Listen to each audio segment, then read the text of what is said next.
मध्ये सुताब्दिमणिमण्डपरत्नवेद्यां सिंहासनोपरि गतां परिपीतवर्णां। जय माँ महामाई, जय माँ बगलामुखी।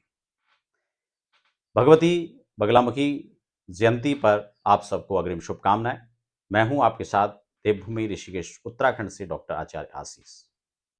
बगलामुखी जयंती इस बार 2026 में किस दिन मनाई जाएगी, क्या पूजा विधि रहेंगी, क्या क्या संकल्प आप इस बगलामुखी जयंती पर पूर्ण कर सकते हैं, इसी पर हम कुछ संक्षिप्त में चर्चा करेंगे। नए दर्शक हैं तो फटाफट चैनल को सब्सक्राइब कर लीजिए, बेल आइकन प्रेस कर लीजिए, क्योंकि यहाँ पर आपको सभी प्रकार की पूजा पाठ से रिलेटेड जानकारियां मिलती हैं। वास्तु, ज्योतिष, अध्यात्म, इन सभी चीजों की आपको मैं समय समय पर जानकारियां देता रहता हूं। बगलामुखी जयंती इस बार कब मनाई जाएगी, इससे पूर्व हम यूं समझ लीजिए कि मां भगवती का जो प्रादुर्भाव है, क्योंकि 10 महाविद्याओं में कलो चंडी विनायको मां भगवती शक्ति का और भगवती गणपति का यह कलयुग में अनुष्ठान विशिष्ट फलीभूत है। इसीलिए प्रत्येक व्यक्ति को प्रत्येक किसी भी काम को जब हम शुभारंभ करते हैं तो भगवान गणपति के पूजा से करते हैं, उनकी पूजा सर्वप्रथम की जाती है। साथ ही साथ गणेश अंबिका पूजन के साथ में पराशक्ति भगवती जगदम्बा का कोई भी अनुष्ठान हो, चाहे आप चंडी यज्ञ कर रहे हैं, चाहे बगलामुखी का यज्ञ कर रहे हैं, चाहे पीताम्बरी का, तो पीताम्बरा भगवती का यह 10 महाविद्याओं में अपना स्थान सप्तम स्थान रखती हैं। और मां भगवती का जो प्रादुर्भाव है वो वैशाख के शुक्ल अष्टमी के दिन होता है, जो कि इस बार आपका 24 अप्रैल 2026 को पड़ रहा है। तो आपको पुनः पुनः बगलामुखी जयंती की अग्रिम शुभकामनाएं। अब यहां पर हम समझते हैं बगलामुखी जयंती पर एक विशेष एपिसोड मैं आपको पहले बनाकर दे चुका हूं, जिसमें कि आपका पूरा बगलामुखी पूजा कैसे करते हैं, कहाँ करना चाहिए, कैसे करना चाहिए, क्या इसका विधान है, क्यों करना चाहिए, खुद करें तो कैसे इसको कर सकते हैं, इसके खर्च कितने आ सकते हैं, साथ ही साथ इसका रिजल्ट कितने दिनों में आ जाता है, किन किन कामनाओं की पूर्ति के लिए करना चाहिए, ये बहुत बृहद रूप से मैं उस एपिसोड में 12-15 मिनट का लगभग ये एपिसोड है, आप उसको जाकर देख सकते हैं हमारे प्लेलिस्ट में जाकर।